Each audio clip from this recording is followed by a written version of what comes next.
Welcome to another video of Bank Nifty by professor. अगर आप लोग फर्स्ट टाइम हमारे चैनल को विजिट कर रहे हो तो चैनल को अभी से लाइक शेयर और यहाँ पे सब्सक्राइब कर लेना। आज का वीडियो बहुत ही ज़्यादा इम्पॉर्टेंट होने वाला है क्योंकि आज के इस वीडियो के अंदर हम लोग डिस्कस करने वाले हैं कि what is demat and what is trading account. तो जैसे कि अभी आप सभी को पता होगा कि डिजिटल बैंकिंग क्या होता है। तो यहाँ पे डिजिटल बैंकिंग से पहले हमारे पास बहुत ही ज़्यादा कैश होता था, जिससे हम लोगों को बहुत ही ज़्यादा डिफ़िकल्टी, बहुत ही ज़्यादा यहाँ पे प्रॉब्लम्स का सामना करना पड़ता था। जैसे अगर हमारे पास इतना ज़्यादा कैश हो तो उसका यहाँ पे चोरी हो जाने का डर रहता था। सेकंड, जो कैश हमारे पास रहता था तो वो पुराना होते जाता था और कभी कभी वो फट भी जाता था।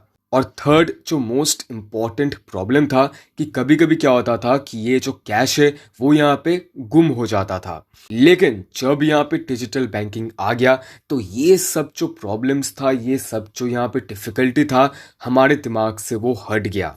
अब ये डिजिटल बैंकिंग क्या करता था, वो बेसिकली एक ऑनलाइन बैंक हमारे लिए क्रिएट कर दिया, जिससे हम लोग एक डिजिटल फॉर्म में हमारे कैश को, हमारे पैसे को सेव कर सके, रख सके, और हम लोग उस कैश को यहाँ पे ऑनलाइन ट्रांसफर भी कर सकते किसी भी टाइम, किसी भी जन को। तो वैसे ही यहाँ पे बहुत साल पहले क्या होता था कि जब भी हम लोग किसी भी कंपनी का शेयर्स को बाई करने की कोशिश करते थे तो हम लोगों को यहाँ पे उस कंपनी का शेयर सर्टिफिकेट दिया जाता था, जिससे कि पता चलता था कि हम लोग उस शेयर के ओनर है। लेकिन सेम प्रॉब्लम है कि वो जो शेयर सर्टिफिकेट हम लोगों को दिया जाता था वो एक पेपर फॉर्म में दिया जाता था, और उसको भी रखना बहुत ही ज़्यादा रिस्क वाला काम था क्योंकि वो एक पेपर था तो वो बहुत ही ज़्यादा जल्दी पुराना हो जाता था और कभी कभी वो यहाँ पे फट भी जाता था। और बहुत बार डुप्लीकेट शेयर सर्टिफिकेट बना के भी बहुत सारे स्कैम किए जाते थे। तो इन सभी चीज़ों के चलते 1996 में गवर्नमेंट ने एक नया पॉलिसी को लॉन्च किया, जहां पे उन्होंने ये पेपर फॉर्म वाला शेयर सर्टिफिकेट को हटा के उसको यहाँ पे डिजिटल फॉर्म में कन्वर्ट कर दिया, एक डिजिटल अकाउंट में। अब ये जो डिजिटल अकाउंट था तो उसके अंदर हम लोगों का जो शेयर्स रहता था तो वो यहाँ पे सेफ रहता था, और हम लोग उस डिजिटल अकाउंट के द्वारा हमारे शेयर्स को कभी भी बाई कर सकते थे या फिर कभी भी हम लोग उसको सेल कर सकते थे। अब ये जो डिजिटल अकाउंट है तो उसी को हम लोग कहते हैं डीमैट अकाउंट। अब ये जो डीमैट अकाउंट है तो उसका फुल फॉर्म है टी मटेरियलाइज्ड अकाउंट। अब ये जो टी मटेरियलाइज्ड है तो उस वर्ड का मतलब है किसी भी फिजिकल चीज को डिजिटल फॉर्म में कन्वर्ट करना। जैसे कि यहाँ पे जो फिजिकल शेयर सर्टिफिकेट हम लोगों को मिलता था तो हमने उसी को यहाँ पे एक डिजिटल फॉर्म में कन्वर्ट कर दिया, एक डिजिटल अकाउंट में कन्वर्ट कर दिया।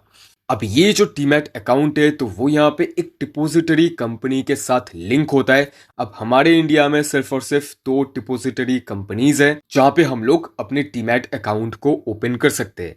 पहला है CDSL, जिसका फुल फॉर्म है सेंट्रल डिपोजिटरी सर्विस लिमिटेड, और सेकंड है NSDL, national securities depository limited.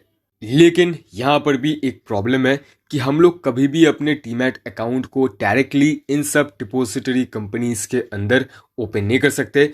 उसके लिए हम लोगों को एक स्टॉक ब्रोकर लगता है। अब ये जो स्टॉक ब्रोकर होता है तो वो यहाँ पे एक मिडिल मैन की तरह काम करता है।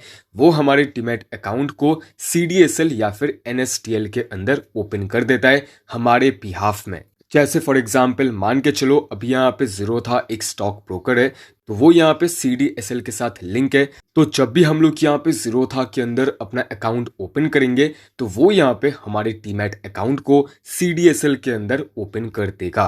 अब यहाँ पे इंडिया में हंड्रेड्स ऑफ स्टॉक ब्रोकर है जो यहाँ पे CDSL या फिर NSDL के साथ लिंक है।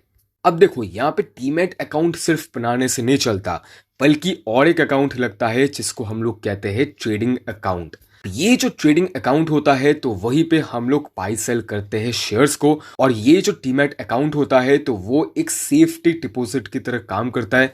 वो हमारे शेयर्स को सेफली रख देता है। अब जब भी हम लोग यहाँ पे किसी ब्रोकर के अंदर अपने डीमैट अकाउंट को ओपन करते तो वो यहाँ पे डीमैट अकाउंट के साथ साथ हमारे ट्रेडिंग अकाउंट को भी ओपन कर देता है। अब यहाँ पे ये जो ट्रेडिंग अकाउंट है तो वो यहाँ पे डीमैट अकाउंट और बैंक अकाउंट के बीच का काम करता है। तो बैंक अकाउंट से हम लोग अपने पैसे को ट्रेडिंग अकाउंट में देते हैं और ट्रेडिंग अकाउंट से हम लोग यहाँ पे शेयर्स को बाई सेल करके डीमैट अकाउंट में रख देते हैं। तो इसी तरीके से ये पूरा सिस्टम यहाँ पे काम करता है। तो आशा करते हैं कि आप लोगों को वीडियो बहुत ही ज़्यादा इन्फॉर्मेटिव, बहुत ही ज़्यादा पसंद आया होगा। अगर पसंद आया है तो वीडियो को ज़रूर से लाइक, शेयर और यहाँ पे सब्सक्राइब कर लेना। और अगर आप लोगों को स्टॉक मार्केट रिलेटेड और भी ज़्यादा इन्फॉर्मेशन गैदर करना है तो आप लोग हमारे Telegram channel bank Nifty by professor को भी ज्वाइन कर सकते हो। उसका लिंक आपको डिस्क्रिप्शन बॉक्स में देखने को मिल जाएगा। तो मिलते हैं नेक्स्ट वीडियो पे, तब तक के लिए बाय बाय।